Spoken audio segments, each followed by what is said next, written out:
नमः। श्रीमनोभीष्टं स्थापितं येन भूतले स्वयं रूपा कदा मह्यं ददाति स्वपदान्तिकं। वन्देऽहं श्रीगुरोः श्रीयुतपदकमलं श्रीगुरून् वैष्णवांश्च श्रीरूपं साग्रजातं सहगण रघुनाथान्वितं तं सजीवं सावधैतं सावधूतं आगे बोलेंगे। हरिजन सहितम कृष्ण चैतन्य देवम श्री राधा कृष्ण पादान सहगण ललित श्री विशाखान्वितांश हे कृष्ण करुणा सिंधु दीनबंधो जगतपते गोपेश गोपिका कांत राधा कांत नमस्तुते तप्त कांचन गौरांगी राधे वृंदावनेश्वरी कृष्णानुसुते देवी प्रणमामि हरिप्रिये वाञ्छाकल्पतरुभ्यश्च कृपा सिन्धुभ्य एव च पतितानां पावनेभ्यो वैष्णव प्रभु नित्यानंद श्री अद्वैत गदाधर शिवासादि गौर भक्त वृंद हरे कृष्ण कृष्ण कृष्ण हरे हरे हरे राम राम राम हरे हरे नमः ओम विष्णुपादाय कृष्ण प्रेष्ठाय भूतले श्रीमते भक्ति वेदांत स्वामिन इति नामिने नमस्ते सरस्वती देवे गौरवाणी प्रचारिणे निर्विशेष शून्यवादी पाश्चात्य देश तारिणे शिल प्रभुपाद की जय। श्रीपाद कृष्ण भगवान कृष्ण स्वामी नाम प्रभुपाद साहित्य प्रकाशित संसार भागवत पादाय तीन शिल प्रभुपाद की जय। श्री गुरुदेव की जय। तो माता जी अभी बस 5 मिनट्स में ज्वाइन कर रही है। माता जी कह रही है तो आगे हम लोग पढ़ सकते हैं। राधा माता जी आप पढ़ना चाहेंगे? हरे कृष्ण माता जी। हरे कृष्णा। माता कौन सा श्लोक से शुरू था वो? कहाँ छोड़ा था हमने? 72 पढ़ना है। 72 हाँ 72 से। ठीक है 72। अरे श्लोक बोलूं क्या? हाँ माता जी बोलिए। हरे कृष्ण। मूर्ख तुमी तोमार नाहिक वेदांतिकारा कृष्ण मंत्र जप सदा ए मंत्र सारा। अनुवाद, उन्होंने कहा तुम मूर्ख हो, तुम वेदांत दर्शन का अध्ययन करने के योग्य नहीं हो, अतः तुम्हें चाहिए कि तुम सदैव कृष्ण नाम का जप करो। यह समस्त मंत्र या वैदिक शास्त्रों का सार है। तात्पर्य श्रील प्रभुपाद जी के द्वारा। इस प्रसंग में श्री भक्ति सिद्धांत सरस्वती गोस्वामी महाराज टीका करते हैं, यदि कोई अपने गुरु के मुख से सुने गए शब्दों के अनुसार ठीक ठाक उसी तरह कर्म करता है तो वह अपने जीवन के लक्ष्य में पूरी तरह सफल हो सकता है। इस प्रकार गुरु के शब्द को ग्रहण करना श्रोत वाक्य कहलाता है। इससे इंगित होता है कि शिष्य को अविचलित भाव से गुरु के आदेशों का पालन करना चाहिए। इस संदर्भ में शिला विश्वनाथ चक्रवर्ती ठाकुर की टिप्पणी है कि शिष्य को चाहिए वह गुरु के वचनों को अपना प्राणधार माने। यहाँ श्री चैतन्य महाप्रभु इसकी पुष्टि यह कहकर करते हैं कि चूंकि उनके गुरु ने उन्हें श्री कृष्ण के पवित्र नाम के कीर्तन का ही आदेश दिया था, इसीलिए वे उनके आदेश के अनुसार हरे कृष्ण महामंत्र का सदैव कीर्तन करते हैं। कृष्ण मंत्र जप सदा ए मंत्र सार। कृष्ण प्रत्येक वस्त्र के स्रोत हैं, अतएव जब कोई व्यक्ति पूर्णतः कृष्ण भावित होता है तो यह समझना चाहिए कि कृष्ण के साथ उसका संबंध पूर्णतः स्वीकृत हो गया है। कृष्ण भावनामृत के संबंध बिना यह संबंध अधूरा होता है, अतः वह अपनी वैधानिक स्थिति में अव्यवस्थित नहीं होता। यद्यपि श्री चैतन्य महाप्रभु पूर्ण पुरुषोत्तम भगवान कृष्ण हैं, समस्त ब्रह्मांड के गुरु हैं, फिर भी उन्होंने शिष्य का पद इसलिए स्वीकार किया जिससे वे आदर्श प्रस्तुत कर सके कि किस तरह भक्त को अपने गुरु के आदेश का निरंतर हरे कृष्ण महामंत्र का कीर्तन करते हुए करना चाहिए। जो लोग वेदांत दर्शन के अध्ययन के प्रति अत्यधिक उन्मुख हैं, उन्हें श्री चैतन्य महाप्रभु से शिक्षा ग्रहण करनी चाहिए। इस युग में वास्तव में वेदांत का अध्ययन करने के लिए कोई भी योग्य नहीं है, इसलिए अच्छा यही होगा कि भगवान नाम का कीर्तन किया जाए, क्योंकि यही समस्त वैदिक ज्ञान का सार है, जिसकी पुष्टि स्वयं कृष्ण ने भगवद गीता में की है। वेदेश स वे सर्वरहम वेदो वेदांत कृत वेद विदम चाहम। सारे वेदों द्वारा जानने योग्य मैं ही हूँ। निसंदेह मैं ही वेदांत का संकलन करता हूँ और मैं ही वेदों का ज्ञाता हूँ। जो मूर्ख हैं वे ही गुरु की सेवा छोड़ देते हैं और अपने आप को आध्यात्मिक ज्ञान में अग्रणी मानते हैं। ऐसे मूर्खों को रोकने के लिए ही चैतन्य महाप्रभु ने अपने आप को आदर्श शिष्य के रूप में प्रस्तुत किया। गुरु भली भांति जानता है कि प्रत्येक शिष्य को किस तरह किस विशेष सेवा में लगाया जाए, किंतु यदि शिष्य अपने आप को गुरु से अधिक बुद्धिमान माने और उसके आदेश को न मानकर स्वतंत्रता पूर्वक कार्य करे, तो वह अपने हाथों अपनी आध्यात्मिक प्रगति को रोक देता है। हर शिष्य को अपने आप को कृष्ण विज्ञान में पूर्णतः अनजान मानना चाहिए और कृष्ण भावनामृत में दक्ष होने के लिए गुरु के आदेशों का पालन करने के लिए सदैव तैयार रहना चाहिए। शिष्य को अपने गुरु के समक्ष मूर्ख बने रहना चाहिए। इसीलिए कभी कभी कुछ छंद अध्यात्मवादी ऐसा गुरु बनाते हैं जो शिष्य होने के भी योग्य नहीं होता, क्योंकि वे उसे अपने वश में रखना चाहते हैं। आध्यात्मिक साक्षात्कार के लिए यह निरर्थक है। जो कृष्ण भावना अमृत को अपूर्ण रीति से जानता है वह वेदांत दर्शन नहीं कर जान सकता। कृष्ण भावना अमृत के बिना वेदांत अध्ययन का दिखावा बहिरंगा शक्ति का माया लक्षण है। और जब तक कोई भी व्यक्ति इस नित्य परिवर्तनशील भौतिक शक्ति की मदोन्मत्ता से आकृष्ट होता रहता है, तब तक वह पूर्ण पुरुषोत्तम भगवान की भक्ति से पदभ्रष्ट होता रहता है। वेदांत दर्शन का वास्तविक अनुयायी समग्र ब्रह्मांड के पालन करता एवं महान से भी महानतम भगवान विष्णु का भक्त होता है। जब तक मनुष्य स्मित की सेवा के कार्य क्षेत्र से ऊपर नहीं उठ जाता, तब तक वह असीम के पास नहीं पहुंच सकता। असीम का ज्ञान ही वास्तविक ब्रह्म ज्ञान अर्थात सर्वोपरि का ज्ञान है। जो लोग सकाम कर्म तथा तार्किक ज्ञान के प्रति आकृष्ट हैं, वे भगवान कृष्ण के पवित्र नाम के महत्व को नहीं जान सकते। जो पूर्णतः शुद्ध हैं, नित्य मुक्त हैं और आनंद में हैं, जिन्होंने भगवान से अभिन्न भगवान नाम की शरण ले रखी है, उसे वेदांत दर्शन के अध्ययन की आवश्यकता नहीं रह जाती, क्योंकि वह पहले ही ऐसा अध्ययन पूरा कर चुका है। जो व्यक्ति भगवान के पवित्र नाम का कीर्तन करने के लिए अयोग्य है, किंतु जो कृष्ण के नाम को कृष्ण से भिन्न मानकर कृष्ण को समझने के लिए वेदांत अध्ययन करता है, वह प्रथम श्रेणी का मूर्ख है, जिसकी पुष्टि चैतन्य महाप्रभु ने निजी आचरण द्वारा की है।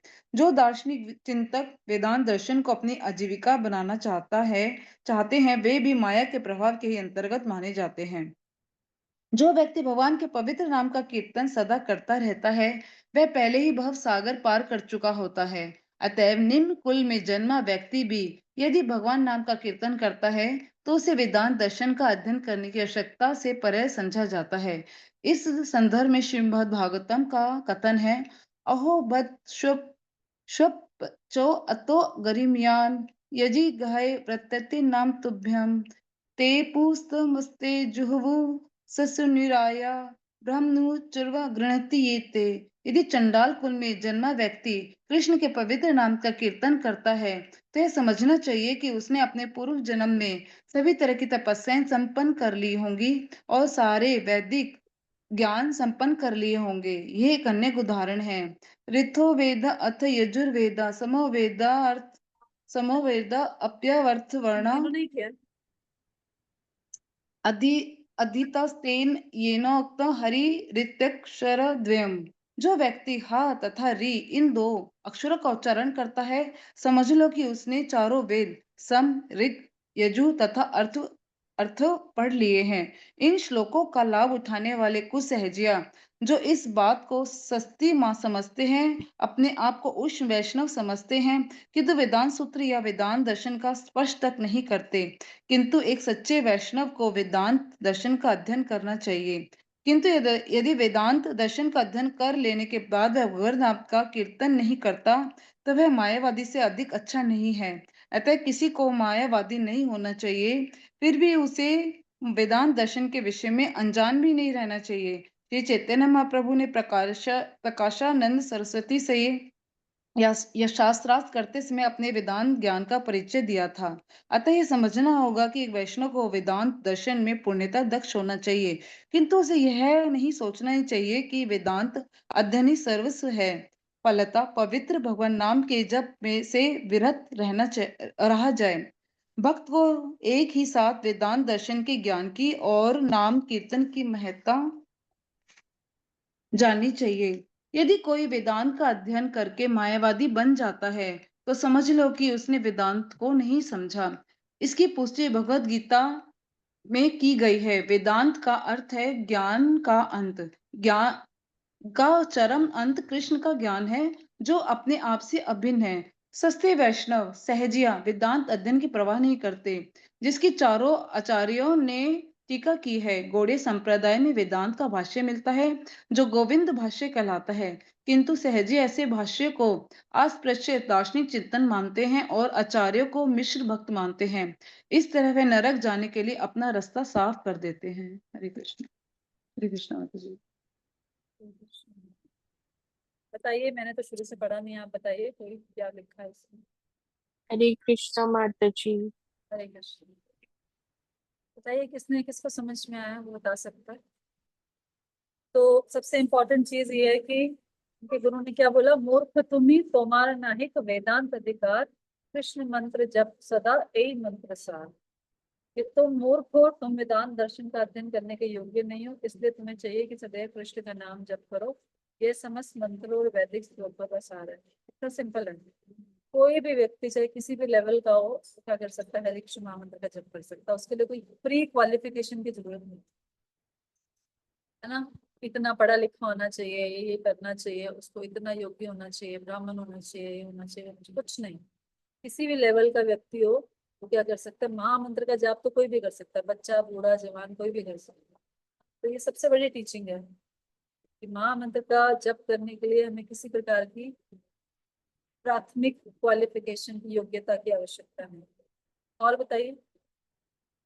हरे कृष्णा माता जी। अच्छा। माता जी, इसमें एक पॉइंट जो मुझे अच्छा लगा कि हमारे गुरु महाराज जो हमें आदेश देते हैं, हमें उसका पालन करना चाहिए। जैसे हमारे गुरु महाराज बोलते हैं कि हमें अटेंटिव चैंटिंग करनी चाहिए, तो हमें उसे मतलब अपना प्राणाधार मान के प्रयास करना चाहिए कि हम उनके इस आदेश का पालन कर सकें।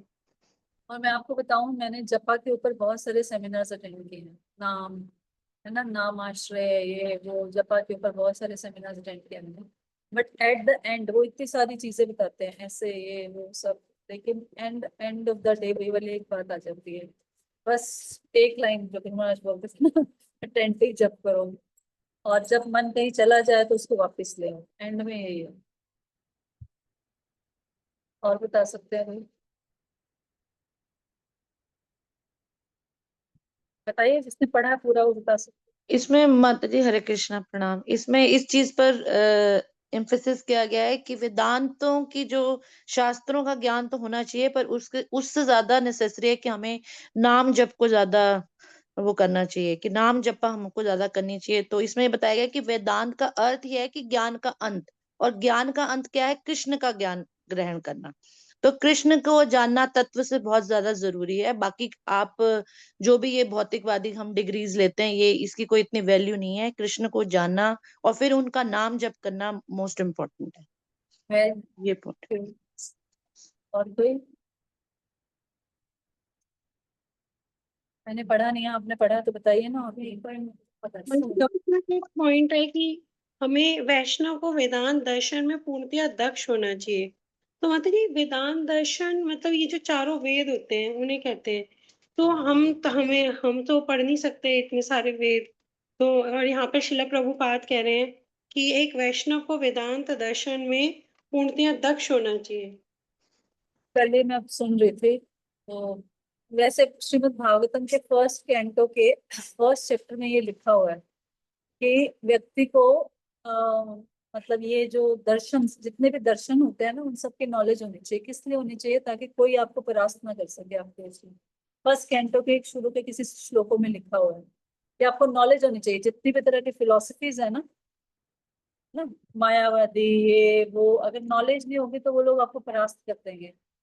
वहां पर एक श्लोक में ये आता है कि व्यक्ति को ये 6 प्रकार का, अभी उनका कोई सोलिनेस भक्ति पद्म लोचन महाराज का वही इन्हीं दर्शनों के ऊपर एक सेमिनार भी हो रहा है, जो वृंदावन में है ना, कोई कौन सी पीठ है ना, विद्यापीठ समथिंग, वहां पे उनका ये सेमिनार भी हो रहा है।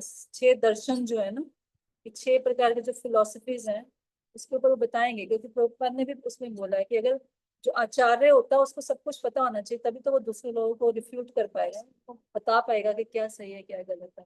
जैसे थोड़ी बहुत नॉलेज तो, प्रचार में भी जाएंगे लोग, कुछ बोलेंगे, कुछ पता ही नहीं होगा तो क्या उनको बोलेंगे कि क्या लिखा है, इससे थोड़ी नॉलेज होनी चाहिए।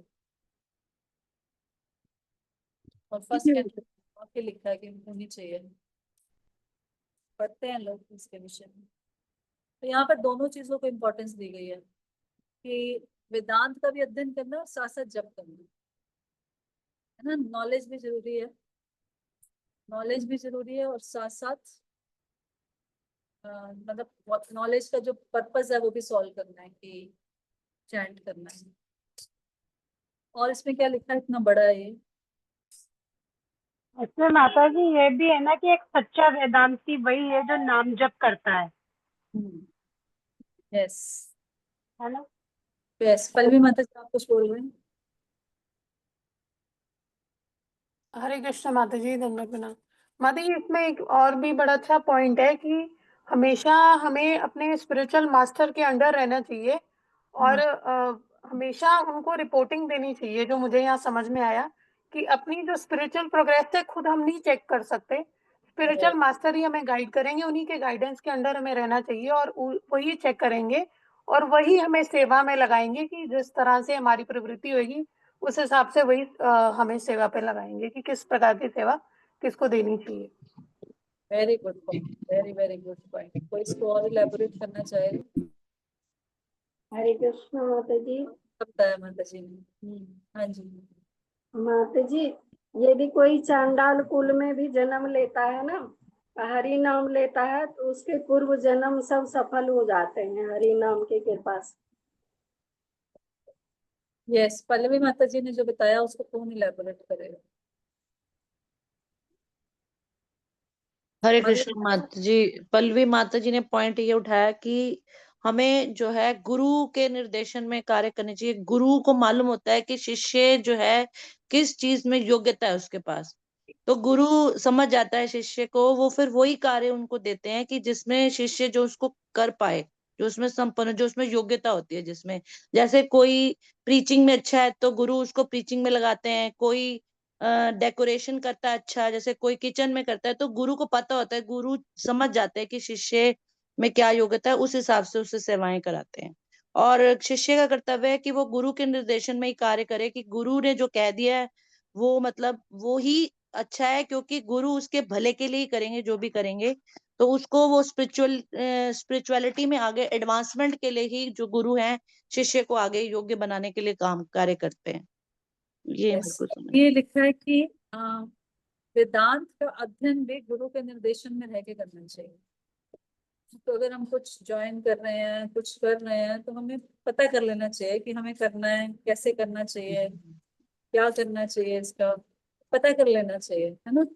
तो इसके लिए भी बताया गया कि निर्देशन में रहकर अध्ययन करना चाहिए, नहीं तो समाज में बहुत कुछ फैला हुआ है इधर उधर। तो हम क्या सुन रहे हैं, क्या पढ़ रहे हैं, क्या अटेंड कर रहे हैं, उसके लिए भी क्या कर लेना चाहिए, थोड़ी राय ले लेनी चाहिए, गाइडेंस ले लेनी चाहिए ना। ये भी बताया गया है इसमें। अभी इसमें ये भी बोला है ना कि स्पिरिचुअल मास्टर भी बड़े मतलब सोच के वो एक्सेप्ट करना चाहिए, अदरवाइज आपकी जो स्पिरिचुअल एडवांसमेंट नहीं होगी, वो यूजलेस है फिर आप जो कर रहे हो, अगर आप क्वालिफाइड स्पिरिचुअल मास्टर के अंडर नहीं हो। यस, हर गुरु का अपना एक अलग मूड होता है। अगर हमारा मूड जिनसे हम दीक्षा लेना चाहते हैं उनसे मिल रहा है ना, तभी हमें वहां से दीक्षा लेनी चाहिए, मूड मिलना चाहिए। ठीक है, और कोई बहुत अच्छा है, पूरा पट मैं पढ़ नहीं पाई, बट बहुत अच्छा है। हरे हरे कृष्णा माता जी। माता जी, जब भी कभी गुरु महाराज जी के पास जाने का अवसर मिलता था, दिल्ली टेम्पल जैसे हम गए, तो मतलब ये सब प्रश्न पूछते थे कि महाराज जी हमारी चैंटिंग ढंग से नहीं, अटेंटिव चैंटिंग नहीं हो पा रही, तो महाराज जी बस बहुत सरलता से लगे रहो, आप निरंतर करते रहो, यही जवाब देते थे वो, जब भी कभी उनसे बात होती थी तो। ऊंचो बोलो, ऊंचो बोलो। तो माता जी जो पॉइंट बोला पल्लवी माता जी, ये भी मतलब हम तो आवाज आ रही है? हम तो हमेशा गुरु का अप्रोच नहीं कर सकते, तो गुरु का जो कम आ रही है माता जी। हाँ बोलो। वो पहले बात है, जो पॉइंट बोला ना उसके ऊपर, मतलब हम लोग हमेशा ही गुरु, तो हमेशा ही हम सबके लिए अवेलेबल नहीं होता है, तो गुरु का जो एकदम निकट जो गुरु का प्रतिनिधि है, तो उनसे जो सेवा मिलेगा, जो मतलब उनका गाइडेंस में जो सेवा मिलेगा वो हमको करना चाहिए ना।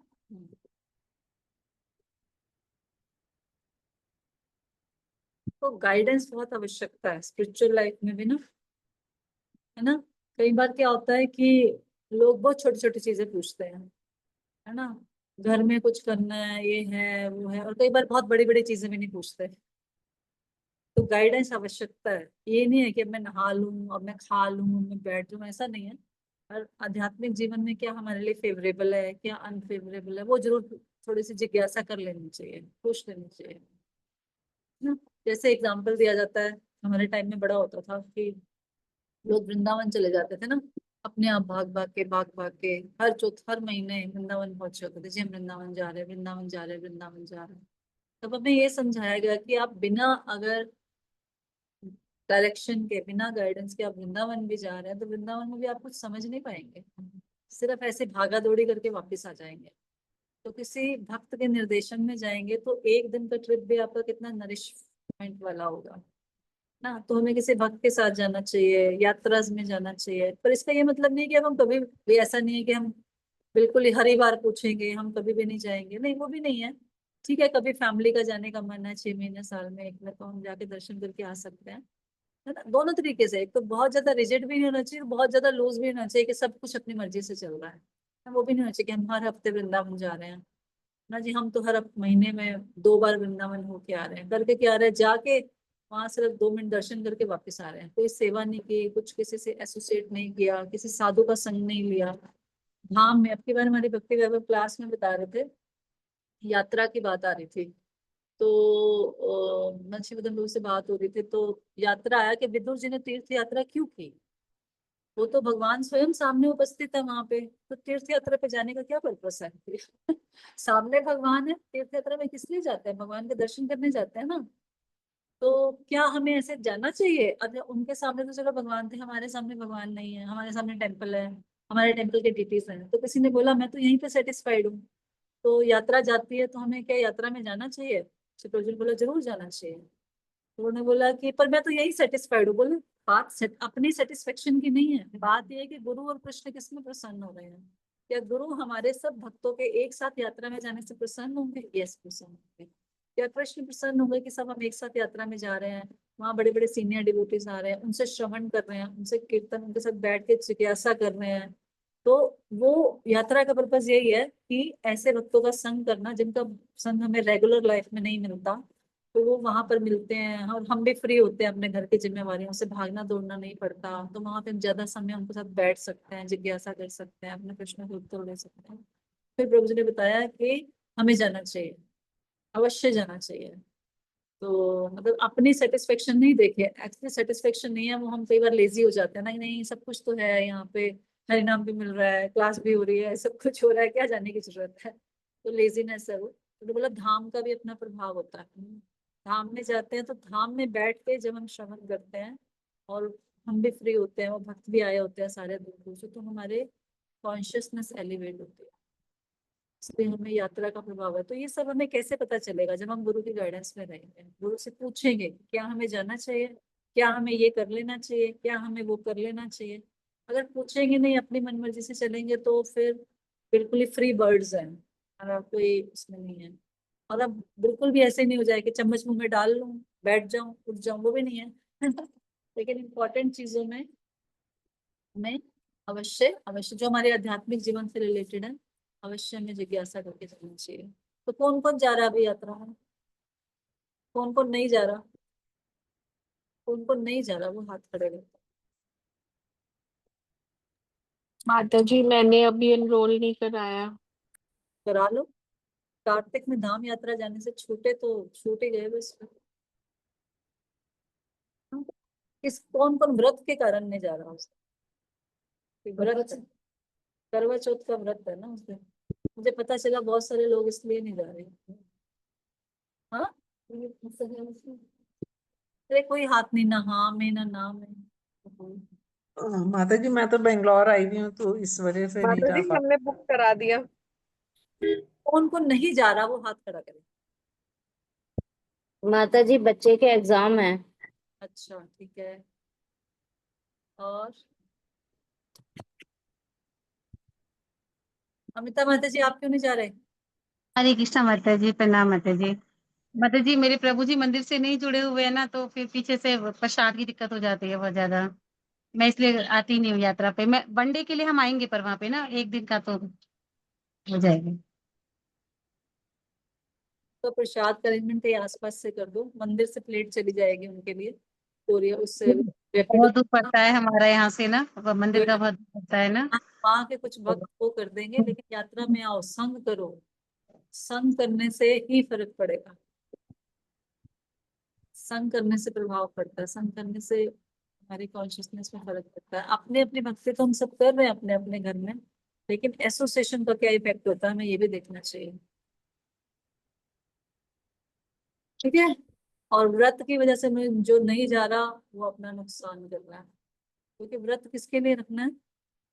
चंद्रमा जी की पूजा करनी है, या पता नहीं जिसकी भी माता की पूजा करनी है, वो है कौन नहीं पता। और चंद्रमा और सूर्य तो किसकी आंखें हैं, भगवान की आंखें हैं ना। तो हम भगवान के दर्शन करने के लिए जा रहे हैं, दर्शन वही हो जाएंगे। नहीं, यात्रा में जाना चाहिए।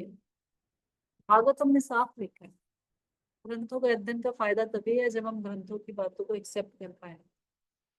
तो जो ये सोच के नहीं जा रहे कि हमें व्रत रखना है, वो बहुत इल्यूजन में है, भ्रम में है। व्रत किसके लिए रखना है, जितने मर्जी व्रत रख लो, ऐसा तो है नहीं कि कोई परमानेंट यहाँ पे बैठने वाला है। आपके रखने ना रखने से कोई फर्क नहीं पड़ने वाला, है ना। और रखना हुई है अगर, तो वहां जाके उसका वो करें, धाम में भगवान से बड़ा और कौन साक्षी होगा। नहीं, तो प्लान बनाइए, जो नहीं जा रहे हैं वो प्लान बनाए यात्रा के लिए। ठीक है। हरे कृष्ण। आगे बढ़ते हैं। कृष्ण मंत्र हैते हबे संसार मोचन, कृष्ण नाम हैते पावे कृष्ण रचरण। पढ़िए, कौन पढ़ रहा था।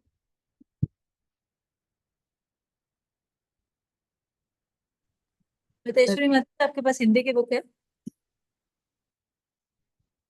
माता जी मेरे पास बुक, हरे कृष्णा माता जी, मेरे पास बुक इंग्लिश की है, पर मैंने ऑनलाइन हिंदी निकाला हुआ है। पढ़ना आपको, पढ़ लीजिए। जी मैं पढ़ लेती हूँ। पढ़िए। थोड़ा सा ट्रांसलेशन डिफरेंट है माता जी, बाकी जो सब पढ़ रहे हैं उससे थोड़ा डिफरेंट होगा। पढ़िए पढ़िए। केवल कृष्ण के पवित्र नाम का जप करने से ही मनुष्य भौतिक संसार से मुक्ति पा सकता है। वस्तुतः केवल हरे कृष्ण मंत्र का जप करने से ही मनुष्य भगवान के चरण कमलों के दर्शन कर सकेगा। तात्पर्य, अपने अनुभाष्य में श्री भक्ति सिद्धांत सरस्वती गोस्वामी कहते हैं, जैसे ही व्यक्ति को दिव्य ज्ञान प्राप्त होगा, उसका वास्तविक प्रभाव ये होगा कि वह तुरंत माया के चंगुल से मुक्त हो जाएगा और पूरी तरह से भगवान की सेवा में लग जाएगा। जब तक कोई भगवान मुकुंद की सेवा करता, तब तक वह बाह्य ऊर्जा के अधीन सकाम कर्मों से मुक्त नहीं हो सकता। हालांकि जब कोई भगवान के पवित्र नाम का जप बिना किसी अपराध के करता है, तो वह एक दिव्य स्थिति का अनुभव कर सकता है, जो जीवन की भौतिक अवधारणा से पूरी तरह से अलग है। भगवान की सेवा करते हुए एक भक्त भगवान के परम व्यक्तित्व से 5 संबंधों में से एक में संबंध बनाता है, अर्थात शांत, दास्य, साख्य, वात्सल्य या माधुर्य, और इस प्रकार वह उस संबंध में दिव्य आनंद का आनंद लेता है। ऐसा संबंध निश्चित रूप से शरीर और मन से परे होता है। जब व्यक्ति यह जान लेता है कि भगवान का पवित्र नाम परम पुरुष के समान है, तो वह भगवान के पवित्र नाम का जप करने के लिए पूर्णतः योग्य हो जाता है। ऐसे आनंदित जप करता और नर्तक का भगवान के साथ सीधा संबंध माना जाना चाहिए। भौतिक सिद्धांतों के अनुसार आध्यात्मिक उन्नति के 3 चरण हैं, अर्थात संबंध, ज्ञान, अभिधेय और प्रयोजन। संबंध का अर्थ है भगवान के साथ अपना मूल संबंध स्थापित करना। अभिधेय का अर्थ है उस स्वाभाविक संबंध के अनुसार कार्य करना, और प्रयोजन जीवन का अंतिम लक्ष्य है। जो कि भगवान के प्रति प्रेम विकसित करना है। यदि कोई आध्यात्मिक गुरु के आदेशानुसार नियामक सिद्धांत का पालन करता है तो वह बहुत आसानी से अपने जीवन के अंतिम लक्ष्य को प्राप्त कर लेता है। जो व्यक्ति हरे कृष्ण मंत्र का जाप का आदी है, उसे बहुत आसानी से भगवान के परम व्यक्तित्व का प्रत्यक्ष सेवा करने का अवसर मिल जाता है। ऐसे व्यक्ति को व्याकरण की उस बाजीगरी को समझने की कोई आवश्यकता नहीं है जिसमें मायावादी सन्यासी सामान्यतः लिप्त रहते हैं। श्री शंकराचार्य ने भी इस बात पर बल दिया था, ना ही रक्षति ध्रुकम करणे, केवल व्यवहारिक प्रत्ययों और उपसर्गों के संयोजन से व्यक्ति स्वयं को मृत्यु के चंगल से नहीं बचा सकता। व्याकरणिक शब्द जादूगर हरे कृष्ण महामंत्र का जप करने वाले भक्त को भ्रमित नहीं करते। केवल परम भगवान की शक्ति को हरे और स्वयं भगवान को कृष्ण कहकर संबोधित करने से भगवान शीघ्र ही भक्त के हृदय में स्थित हो जाते हैं। इस प्रकार राधा और कृष्ण को संबोधित करके वह व्यक्ति सीधे भगवान की सेवा में लग जाता है। जब कोई हरे कृष्णा मंत्र द्वारा भगवान और उनकी शक्ति को संबोधित करता है तो सभी प्रकट शास्त्रों और समस्त ज्ञान का सार उपस्थित हो जाता है, क्योंकि यह दिव्य स्पंदन बद्ध जीव को पूर्णतः मुक्त कर देता है और उसे सीधे भगवान की सेवा में लगा सकता है। श्री चैतन्य महाप्रभु ने स्वयं को महामुख के रूप में उपस्थित किया। फिर भी उन्होंने कहा कि उन्होंने अपने आध्यात्मिक गुरु से जो कुछ भी शब्द सुने वे श्रीमद् भागवतम में व्यासदेव जी द्वारा बताए गए सिद्धांतों का कड़ाई से पालन करते थे। बस हाँ जी। तो देखिए यहाँ पर किसकी इंपॉर्टेंस बताई जा रही है। आप चैतन्य महाप्रभु क्या कह रहे हैं? कृष्ण का पवित्र नाम के कीर्तन मात्र से मनुष्य को भौतिक संसार से छुटकारा मिल सकता है। निस्संदेह केवल हरे कृष्ण मंत्र का कीर्तन करने से उसे भगवान के चरण कमलों के दर्शन हो सकते हैं। तो इसको अनुभव कर सकते हैं हम, है ना। अभी हरि नाम हुआ था तो आनंद आता है ना। हरि नाम में जाते हैं, कीर्तन सुनते, कौन कौन नहीं आया था? नहीं आए थे? क्यों नहीं आए? अरे श्राद्ध था उस दिन, अमावस थी, दोनों का श्राद्ध था मेरे इन लॉज का, वही टाइम क्लैश हो गया माता जी, सॉरी। शाम को था ना हरि नाम को? वो मैसेज में तो सुबह 8 बजे से लिखा हुआ था, सुबह 8 AM ऑनवर्ड्स लिखा था ना। 4:30 पे था, शाम को था हरि नाम, तो मिस किया। तो उसमें क्या है, देखिए, हाँ मिस किया आपने, गलती से कोई दूसरा मैसेज पढ़ लिया होगा क्लास वाला।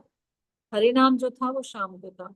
तो कहते केवल हरे कृष्ण मंत्र का कीर्तन करने से उसे भगवान के चरण कमलों के दर्शन हो सकते हैं। हम अनुभव कर सकते हैं, जब हम हरि नाम करते हैं तो प्रसन्नता का अनुभव होता है ना, खुशी होती है ना, उस टाइम बहुत ब्लिस मिलता है। तो वो इसी बात का सूचक है कि भगवान के साथ कनेक्शन हो रहा है। ऐसे ऐसे कहाँ खुशी मिलती है? उसमें जो खुशी मिलती है वो कितनी देर तक रहती है ना। तो वो इसका ये पता चलता है कि भगवान से कनेक्शन हुआ है। और इसलिए तो हरे कृष्ण महामंत्र का इम्पोर्टेंस बता रहे हैं ये, कि जो भी हरे कृष्ण महामंत्र का करेगा उसको डायरेक्टली भगवान के चरण कमलों के दर्शन हो सकते हैं। अब बाकी हम कुछ कुछ पढ़ते रहे, जैसे हम भागवतम भी पढ़ते हैं, हम सीसी भी पढ़ रहे हैं, तो सीसी पढ़ के ठीक है, हम सीसी पढ़ के ज्ञान अर्जित कर रहे हैं, पर इस ज्ञान का फल क्या है? इस ज्ञान का फल ये है कि हमारी भगवान में और हरे कृष्ण महामंत्र में श्रद्धा बढ़ेगी।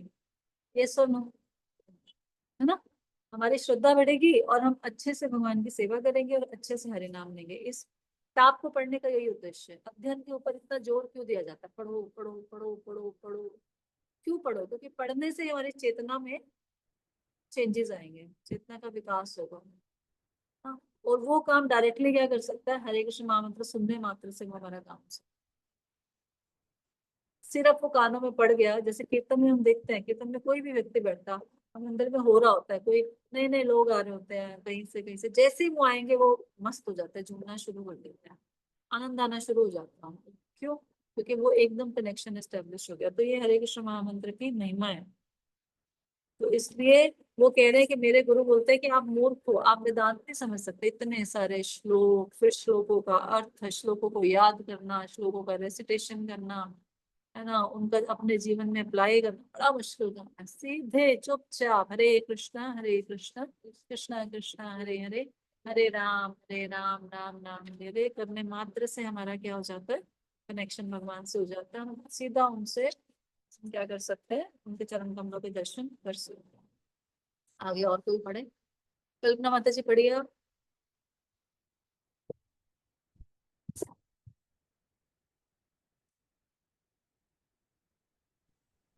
माता 73 पढ़ना है ना अनुवाद?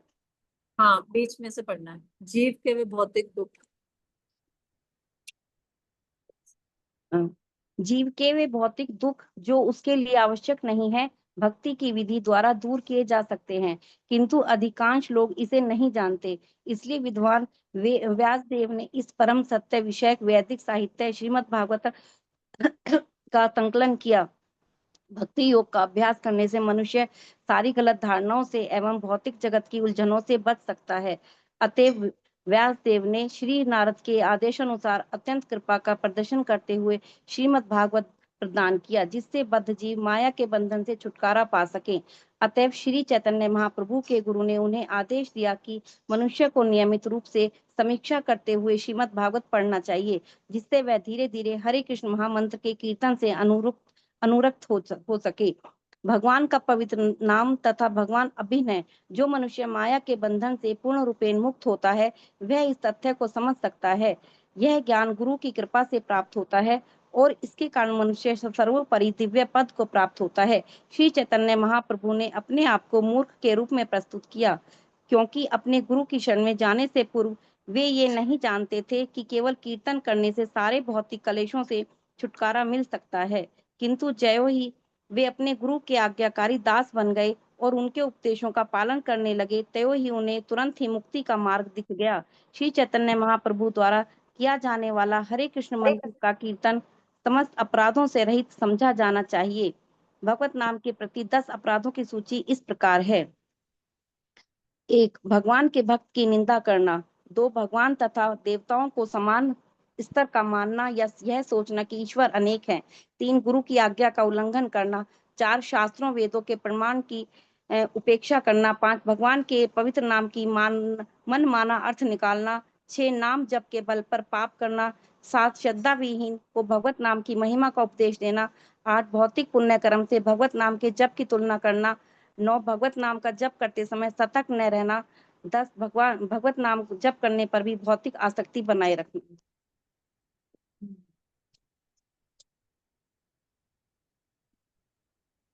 अभी मैं कुछ पढ़ रही थी, उसमें बता रहे थे कि 3 प्रकार के लोग होते हैं। भौतिक प्रकृति के गुणों के हिसाब से 3 प्रकार के लोग होते हैं। कुछ लोग होते हैं वो रजोगुण और तमोगुण में होते हैं, कुछ लोग सत्वगुण में होते हैं और कुछ सत्शुद्ध सत्व में होते हैं।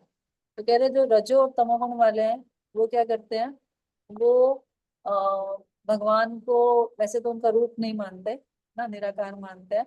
और अगर कुछ ज्यादा से ज्यादा वो भगवान को कैसे मानते हैं कि भगवान हमें चीजें प्रदान करने के लिए हमारा ऑर्डर सप्लायर है ज्यादा से ज्यादा। ये रजो और तमोगुण वालों का लक्षण है।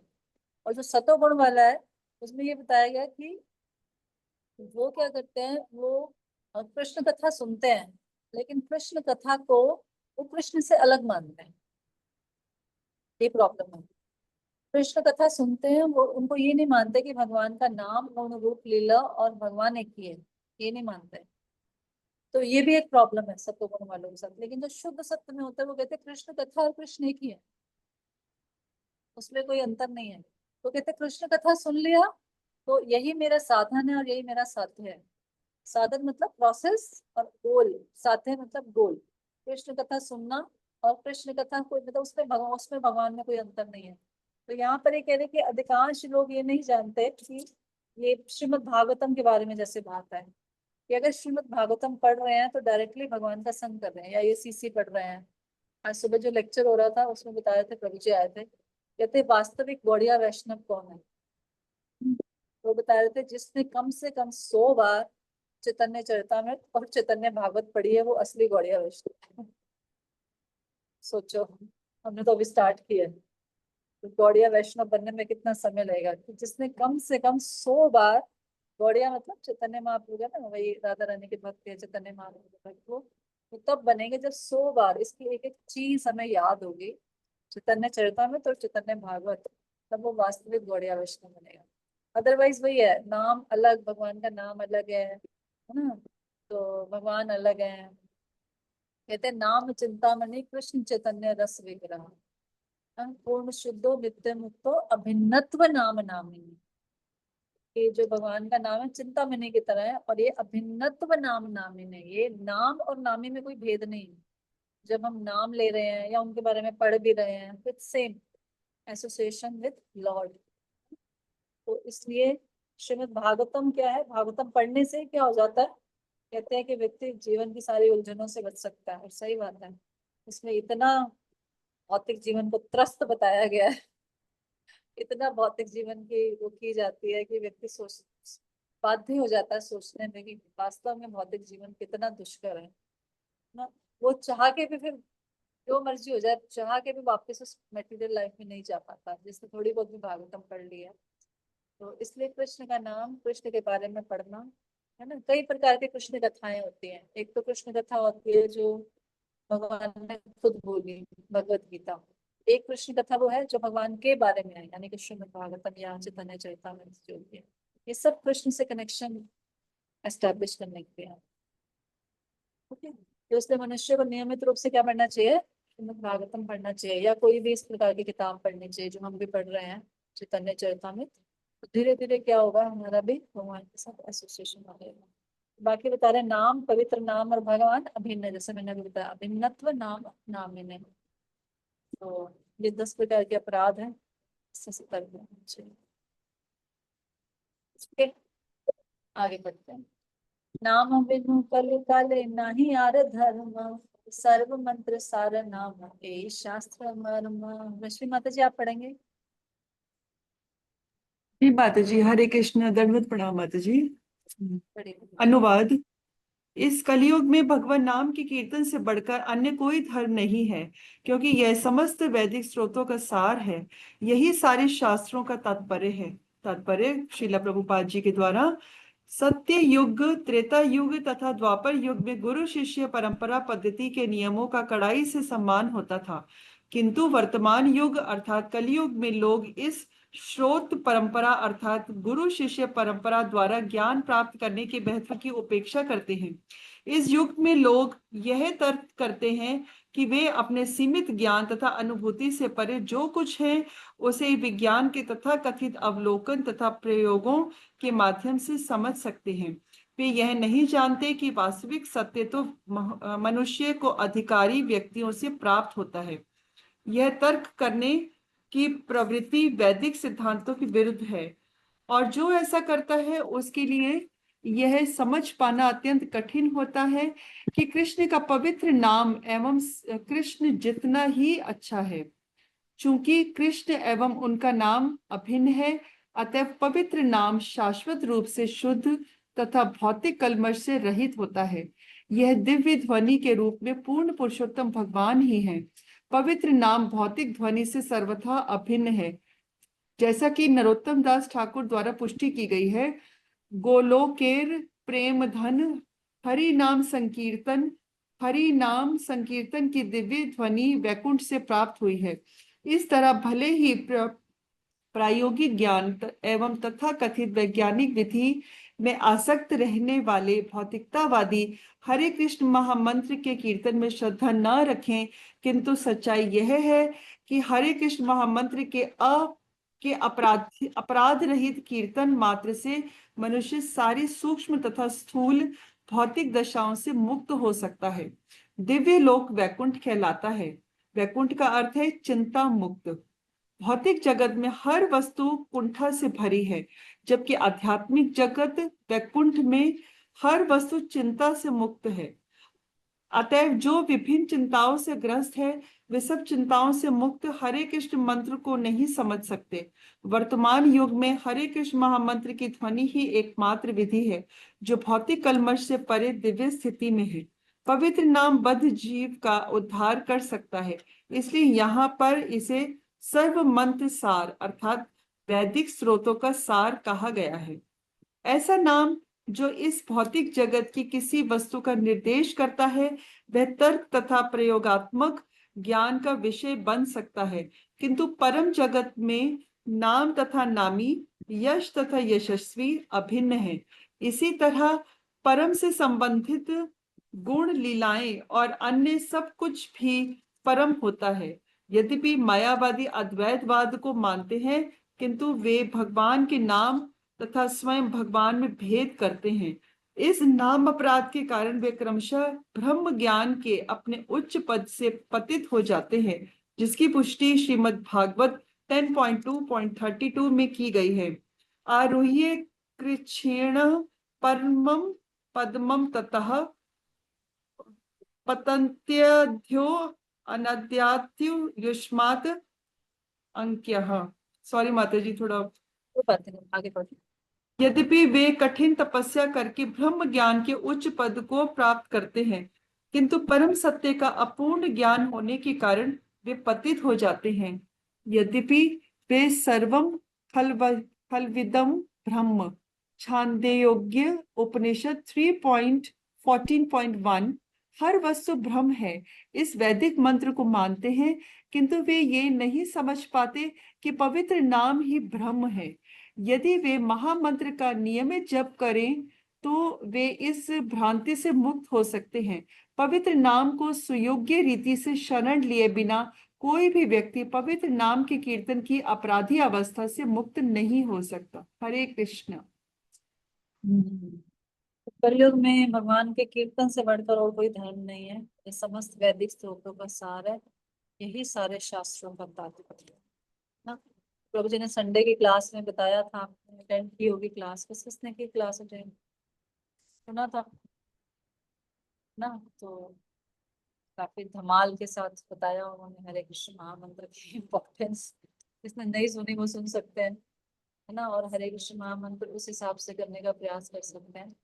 नटशेल में एक ही चीज है जो हमारे गुरु महाराज बोलते थे हमेशा, अटेंटिव चैंटिंग होनी चाहिए। नाम जप करते समय मतलब ध्यान कहीं भटकता ही है, ऑब्वियसली ये भटकता है, बस उस भटकते हुए ध्यान को वापस ले आए और वर्ड्स पे फोकस करें। जो वर्ड्स हम बोल रहे हैं उस पे फोकस करें, और फिर भी ध्यान भटकता है तो अपने डिटेल्स पे फोकस करें। जिनके दर्शन हम करते हैं, कभी कभी कम करते हैं, ज्यादा दर्शन करेंगे तो ज्यादा डिटेल्स ध्यान में रहेंगे, तो अब हम उनको बुला सकते हैं ना। जब हम हरे कह रहे हैं तो हमारे पिक्चर आनी चाहिए ना राधा रानी के, कृष्णा हरे कृष्णा कृष्णा कृष्णा हरे, तो वो डिटेल्स हमारे सामने आने चाहिए। कब आएंगे? जब हम ज्यादा दर्शन करेंगे। रेगुलर हफ्ते में 1 बार 2 बार हम मंदिर आएंगे, हम दर्शन करेंगे उनके, तो फिर वो हमारे रिमेम्बरेंस में बैठ जाएंगे यहाँ पे, है ना।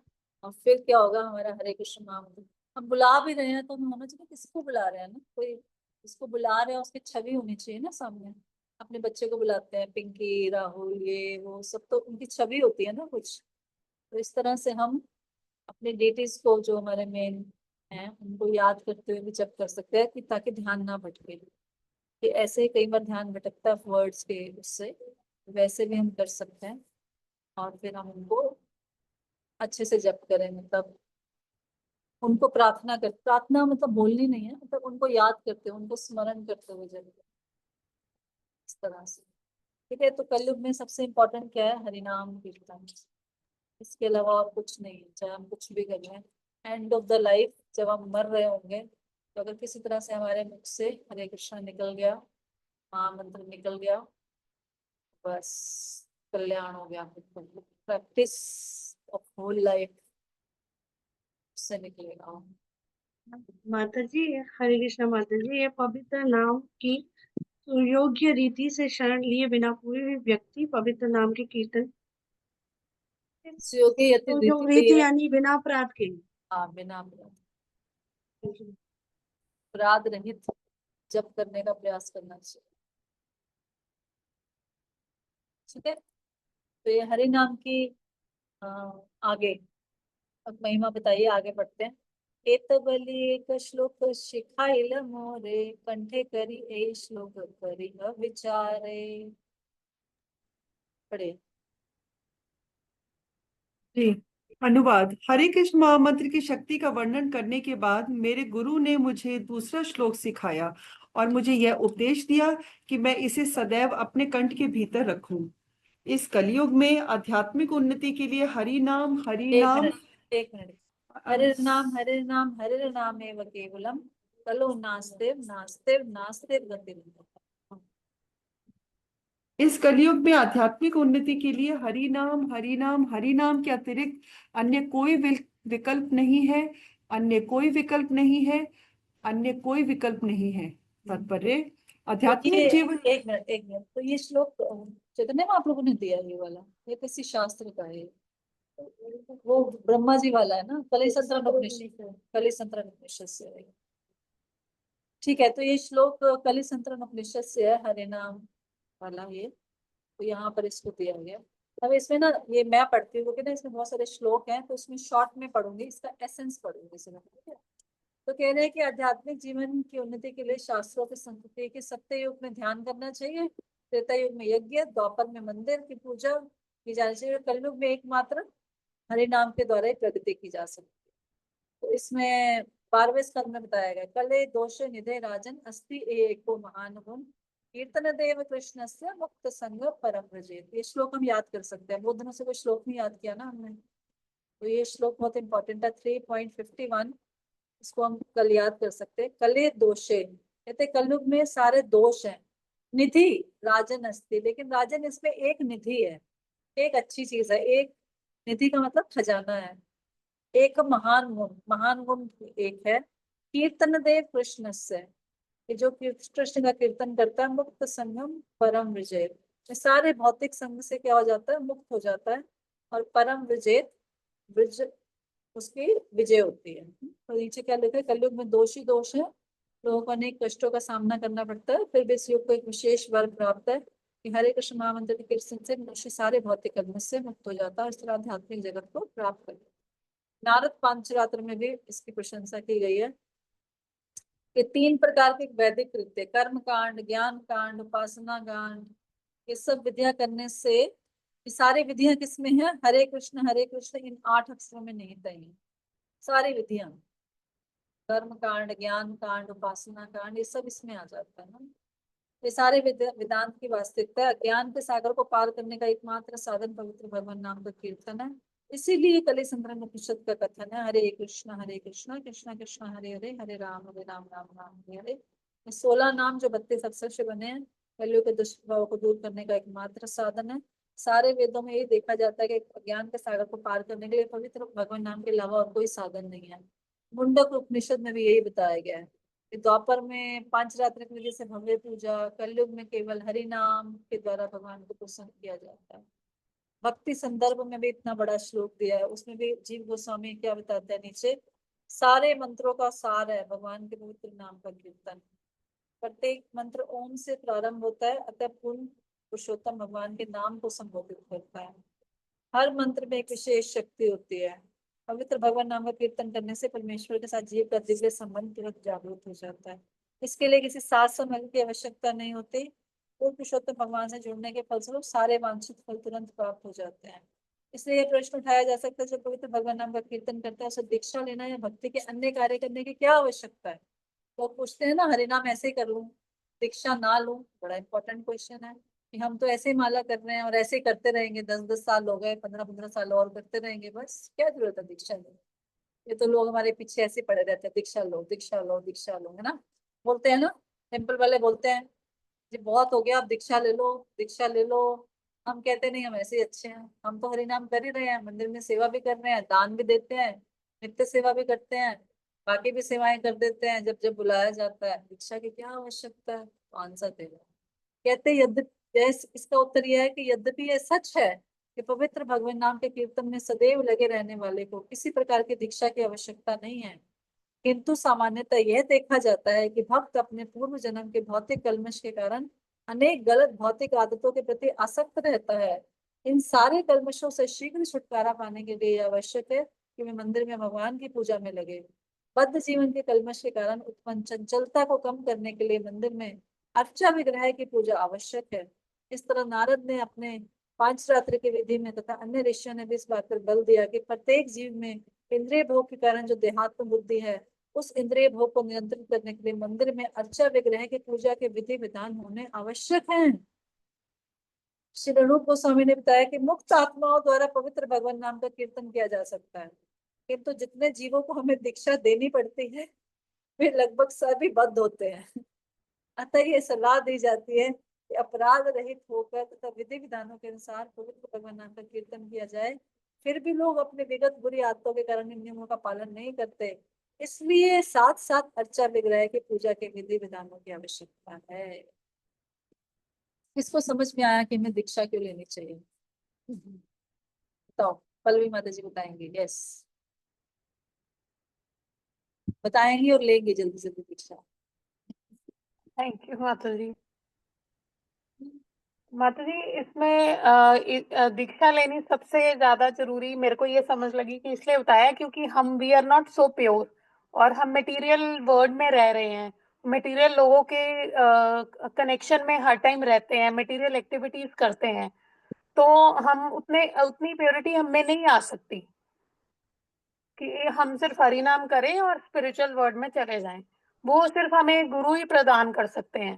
सो we have to take shelter of guru to become pure, और इतने प्योर होके हम हरि नाम कर सकें। यस, गुरु क्या करते हैं? गुरु हमें सेवा में एंगेज करते हैं। देखिए, बाकी सारी सेवाएं करना एक तरफ है, डेटीज की सेवा करना बिल्कुल अलग है। बाकी सारी सेवाएं भी अच्छी हैं, लेकिन जो डेटीज की डायरेक्ट सेवा होती है उससे हमारा जल्दी शुद्धिकरण होता है। डेटीज के लिए भोग बनाना, डेटीज की ड्रेसिंग करना, डेटीज के लिए सारा सामान इकट्ठा करना, डेटीज की जो डायरेक्ट वर्शिप होती है ना, जो ब्राह्मण का डायरेक्ट कार्य है, उससे हमारा जल्दी प्योरिफिकेशन होता है। तो गुरु क्या करते हैं? हरि नाम दीक्षा देते हैं, फिर मंत्र दीक्षा देते हैं, जिसके द्वारा हम डायरेक्टली डीटीज में। अच्छा, ये बोला गया मंदिर में, क्यों बोला गया इसको? घर में भी तो डीटीज होती हैं, उनकी सेवा में एंगेज हो जाते हैं, उससे प्योरिफिकेशन नहीं होगा? फर्क पड़ता। घर में हम इतना ज्यादा प्राण प्रतिष्ठा होते हैं ना। हाँ, घर में हम थोड़ा लीनियंट भी हो जाते हैं, थोड़े से अपनी मर्जी से काम करते हैं। मंदिर में नियम होते हैं बहुत सारे, विधि टाइम, विधानों का पालन होता है। हाँ, विधि विधानों का पालन होता है, पंक्चुअलिटी होती है, और वहां के डेटीज प्राण प्रतिष्ठित होते हैं। तो उनको प्रॉपर विधि से प्रतिष्ठा किया गया है। प्राण प्रतिष्ठित का मतलब है कि उसमें भगवान आके विराजमान हो गए, और फिर उन भगवान के विराजमान होने के बाद उनकी जब अर्चना की जा रही है तो ज्यादा जल्दी प्यूरिफिकेशन होता है। अभी प्रभु जी मुझे उस दिन बता रहे थे, कोई भक्त है हमारे, नवनीत चोर प्रभु, जानते होंगे सारे ना। तो कुछ टाइम से उनको ब्राह्मण दीक्षा मिली है, तो वो रोज सुबह मंगल आरती कई बार करते हैं, डेटीज का वर्शिप करते हैं, रात को भगवान को सुलाते हैं कई बार। अब तो उन्होंने ड्रेसिंग भी शुरू कर दिया है। तो वो प्रभु जी को बता रहे थे कि प्रभु जी, डेटीज की वर्शिप करने से ना, डेटीज के कांटेक्ट में जाने से एकदम मन एकदम बहुत शुद्धि की तरफ मतलब महसूस होता है, कि बहुत अच्छा महसूस होता है। तो एकदम ऐसे लगता है कि नहीं, हमारा कॉन्शियसनेस लेवल ही चेंज हो गया, और ऐसा होता है। हाँ, डेटीज से आसक्ति भी हो जाती है, और यही तो हम चाहते हैं, आसक्ति संसार से छूटे और भगवान से आसक्ति हो। तो डेटीज की वर्शिप करने से बहुत आसक्ति हो जाती है। घर में भी डेटीज का सेवा करने, घर में भी सेवा करने से हो जाती है, वहां भी हो जाती है, लेकिन मंदिर में खासकर इसलिए बताया गया क्योंकि वहां ज्यादा पंक्चुअलिटी होती है। घर में आप बताइए, आपके घर में सबके किसी ना किसी की कुछ ना कुछ डेटीज होंगे, होती है बहुत, इतना ज्यादा कोई नहीं फॉलो करता होगा। हमारी चंपकता माता जी फॉलो करती हैं, बात अलग है, बाकी कोई इतना नहीं फॉलो करता होगा, इतना पर्टिकुलर नहीं होगा कोई भी डेटीज के लिए।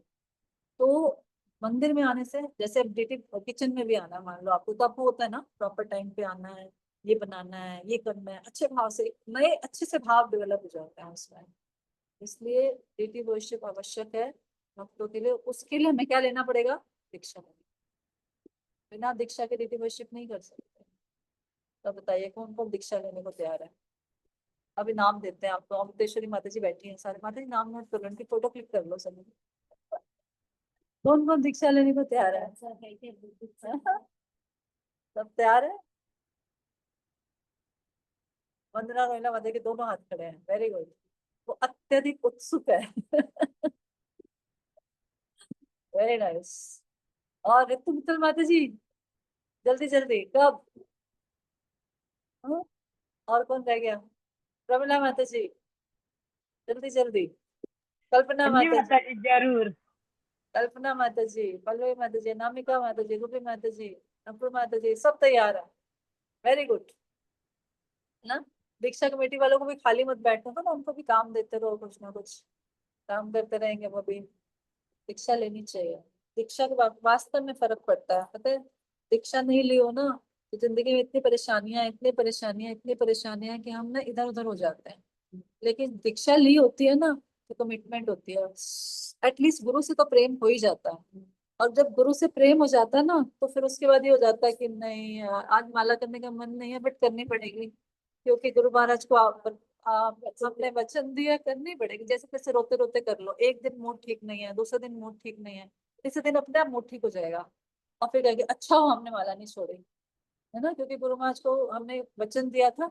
और अगर गुरु को वचन नहीं दिया, माला इधर हो गई जी उधर हो गई, आज इतनी हो गई आज उतनी हो गई, सब ऐसे कबाड़ चलता रहता है उसमें। लेकिन मन की स्थिति कैसी भी हो, शरीर की स्थिति कैसी भी हो, लेकिन अगर वचन दिया ना एक व्यक्ति ने और वो सिंसियर है, वो बेड पे मरते दम तक भी वो माला करेगा।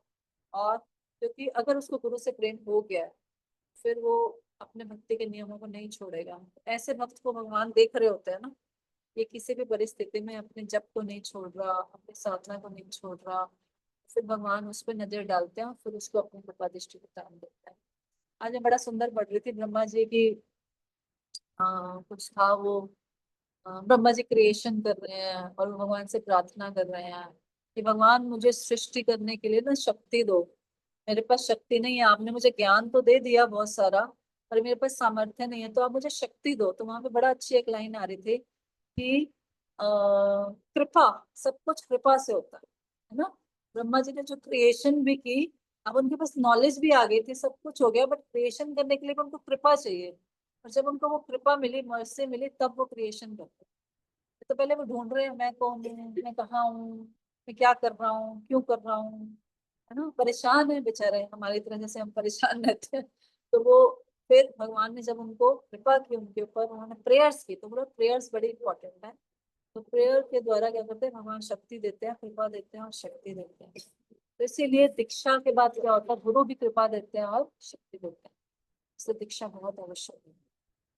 तो आज हमने बहुत सारी चीजों की चर्चा की, क्या क्या आवश्यक है, दीक्षा लेना आवश्यक है, और क्या आवश्यक है, हरिनाम माता गुरु के जी, instruction को अटेंटिव follow चैंटिंग करना। माता जी, attentive chanting. Attentive chanting important है। अभी हो गया है, आज का टाइम हो गया, अभी रिवाइज करते हैं क्या क्या इंपॉर्टेंट है। नंबर 1, गुरु से दीक्षा लेना, गुरु के इंस्ट्रक्शंस को फॉलो करना। फॉलो करना। गुरु के इंस्ट्रक्शन को फॉलो करना। और अपराध रहित माता जी नाम जप हाथ करना। खड़ा करके बोलिए, ऐसे सब एक साथ बोलेंगे। यस बबीता माता जी। अपराध रहित माता जी नाम जप करना, अपराध रहित। और हाथ खड़ा कीजिए वंदना माता जी। अपने सीनियर्स के इंस्ट्रक्शन फॉलो करना। यस, भक्ति में गाइडेंस के साथ चलना बहुत आवश्यक है। हमें पूछना चाहिए हम ये कर रहे हैं, हम ऐसा करें कि ना करें, है ना। गाइडेंस लेके साथ चलना चाहिए। Very nice. और प्रमिला माता जी। माता जी 10 अपराधों से बचने की पूरी पूरी कोशिश करना। कोशिश करनी चाहिए। और एक इम्पोर्टेंट चीज तो आप बता ही नहीं रहे, तो व्यक्ति हरे हरे कृष्ण कृष्ण मंत्र यात्रा में जाना चाहिए। यात्रा में जाना। हाँ जी, हाँ ठीक है जी। ना। और सब दिन तैयार है। और माता Krishna and his name are no different. Yes, Krishna and his name were non different. Padma Purana का वो श्लोक आप ढूंढ सकते हैं, ढूंढ के डाल देंगे, नाम चिंतामणि कृष्ण चैतन्य रस विग्रह, वो याद कर सकते हैं उस श्लोक को। और दूसरा श्लोक कौन सा था जो भी हमने आज, कले दोष निधे राजन अस्ति एक महान गुण। ये दोनों श्लोक फिर से डाल देना इसमें, तो याद कर सकते हैं। ओके। और यस ईश्वरीला माता जी। वेदों का अंत कृष्ण को जानना है। वेदों का अंत कृष्ण को जानना। ठीक है, तो हमने काफी सारे इंपॉर्टेंट पॉइंट्स डिस्कस कर लिए, अब उन पे अमल करने की चेष्टा करनी चाहिए। तो किसी का कोई प्रश्न है तो पूछ सकते हैं, किसी को कुछ कहना है तो कह सकते हैं। एनीथिंग। हरे कृष्णा माता जी। हाँ जी, हरे तो कृष्ण। माता जी, हरे कृष्ण। माता जी, जैसे कहा जाता है कि कृष्ण में और किसी के नाम में भेद नहीं है, हमने ये बहुत सुन लिया, मतलब बहुत सुनते हैं, लेकिन फिर भी हम उस स्थिति को तो में आ ही नहीं पाते। जैसे हम जप करते हैं तो हम समझ ही नहीं पाते उस टाइम भी कि भाई हम कृष्ण को ही पुकार रहे हैं। तो इसमें हम किस तरीके से थोड़ा सा अपने आप को डेवलप करें? कैसे करें बात? कृष्ण और कृष्ण के नाम में अंतर नहीं है तो कैसे, अभी महसूस नहीं होता ना कि कृष्ण और कृष्ण के नाम में अंतर है। तो वो जो एक बुक है आर्ट ऑफ चैंटिंग, उसमें लिखा है कि ऐसा महसूस करें कि जब हम चैंट कर रहे हैं तो कृष्ण हमारे साथ बैठे हैं, कुर्सी पे साथ में बैठे हैं। अब हम उनको, साथ में कोई व्यक्ति बैठा होता है तो हम उसको इग्नोर करते हैं, नहीं नहीं करते। माता जी। जब मैं आपसे बात कर रही हूँ, मैं इधर देख के बात कर रही हूँ, मैं उधर देख के बात करूँ, तो कोई फायदा नहीं है ना, इग्नोर करना होता है उसको, है ना। तो इस तरह से जब कृष्ण ये सोचे कि हमारे साथ हैं और तो फिर हम उनको इग्नोर नहीं करेंगे। और अगर ज्यादा ही प्रॉब्लम हो रही है तो जपा कार्ड ले लें, उसको से देख देख के पढ़ते रहें, है ना। और मैं तो बताया कि डीटीज को याद करें, डीटीज को याद करें। देखो सुबह भी मोमबत्ती में नहीं लेट के आते हैं, हाँ मैं लेट के आते हैं, उन्हें डेली चैंटिंग करते हैं, सामने ना एक गुफा पे को फोल्ड फोल्ड के बिछा के सामने बिछाता है, उसके बाप से वो बिछाता है वो डेली। तो मैंने उनको पूछा नहीं, लेकिन आपको तो उसमें वो होता है ना, वो जपा कार्ड रखते हैं कई लोग, या हाँ जी। वो रखते हैं, भगवान की फोटो रखते हैं, इसको देख देख के करते हैं। हमारे कृष्ण गोपीनाथ भगवान बहुत अच्छा जप करते हैं, और अपने बैग लेके जाते हैं जपा करने के लिए ना, तो बैग खोलते हैं, फिर उसमें से हरे कृष्ण महामंत्र का वो निकलेगा पूरा, मोटा मोटा हरे कृष्ण महामंत्र लिखा होगा, फिर हमारे राधा गोविंद देव की फोटो होगी, उसको सामने रखेंगे, फिर वो महामंत्र वाले उसको रखेंगे, फिर उसके बाद वो जप करेंगे। तो कंसंट्रेशन, मैंने भी अपने ड्राइंग रूम में ये बड़ी फोटो इसलिए लगवाई है क्योंकि मैं वहां बैठ के जब करते तो मुझे सामने दिखते रहते हैं ये, तो मैं फिर इनसे बात करते करते जब करती हूँ, इसलिए मैंने बहुत बड़ी फोटो लगाई थी कि सामने, मुझे पता था मैं यहीं बैठ के जब करूंगी, तो सामने में इसलिए लगाई कि उनसे करते करते कॉन्टैक्ट करते करते हम बात करेंगे। तो इसलिए तो आज बहुत अच्छा दिन है, आज गुणमयी रेवती माता जी का बर्थडे है। She is a very sincere devotee, और बहुत सालों से मैं उनको जानती हूँ। ऑलवेज सरेंडर्ड, मतलब एक बात बोल दो बस, और मैंने कभी उनके मुंह से ना नहीं सुनी आज तक किसी भी चीज के लिए। मैं उनको दिन में बोल दूँ, रात को बोल दूँ, किसी भी टाइम कुछ भी बोल दूँ, हमेशा जी माता जी अभी कर देते हैं, अभी कर देते हैं। तो मतलब मैं तो उनसे बहुत इम्प्रेस्ड हूँ, और वो बहुत हम्बल है, और गुरु महाराज में बहुत बहुत बहुत निष्ठा है उनकी, और she is always available for services. तो ये दोनों ट्रांसेंडेंटल सिस्टर्स हैं, मैं इनको बोलती हूँ, ईश्वर लीला माता जी और गुणमयी माता जी। जैसे हमारे जन निवास प्रभु और पंकज जागरी प्रभु थे ना वैसे ये दोनों ट्रांसेंडेंटल सिस्टर्स हैं, दोनों एडवांस्ड इन भक्ति and always surrendered to Guru and devotees. तो हम इनके माता जी के बर्थडे पे इनके लिए बेस्ट विशेष प्रार्थना करेंगे, महामंत्र चैंट करके कि से और आगे बढ़ती रहे, और बहुत सारी रिस्पॉन्सिबिलिटीज लें, और टेम्पल में बहुत ज्यादा अपने आप को डेडिकेट कर पाए, और सर्विसेज का रिस्पॉन्सिबिलिटी ले पाए, और आगे बढ़े। हरे कृष्णा हरे कृष्णा कृष्णा कृष्णा हरे हरे, हरे Ram Ram Ram Hare Hare, Hare Hare. All the best माता जी, हरे कृष्णा। थैंक यू हरे माता जी, कृष्णा। माता जी सब आपकी कृपा की वजह से है, और ईश्वर लीला माता जी से भी बहुत कुछ सीखा मैंने आपसे, देखो ये होती है ट्रांसजेंडर सिस्टर, नहीं तो बहनों में लड़ाई नहीं खत्म होती, और ये बहनें ऐसी हैं जो एक दूसरे को हेल्प करती हैं भक्ति करने में, रियली ट्रांसजेंडर। सब आपके सच्ची मैंने तो कुछ नहीं किया, आप तो पहले से भक्त हो। हैप्पी बर्थडे गुणमयी माता जी। थैंक यू माता जी। हरे कृष्णा, ऑल द बेस्ट। ठीक है, श्रील माता प्रभुपाद जी इसलिए उनका नाम गुणमयी है। माता जी आपसे मिले हैं सारे गुण। मेरा सारे हरे कृष्ण। श्रील प्रभुपाद की जय, जय। गुरुदेव की जय, चैतन्य महाप्रभु प्रभु की की जय, जय। जय दास के हरे विराज कृष्ण। महाराज की की जय, जय। संत All glories to Srila Hare Prabhupada. Krishna. हरे कृष्ण। हम सभी करेंगे। हरे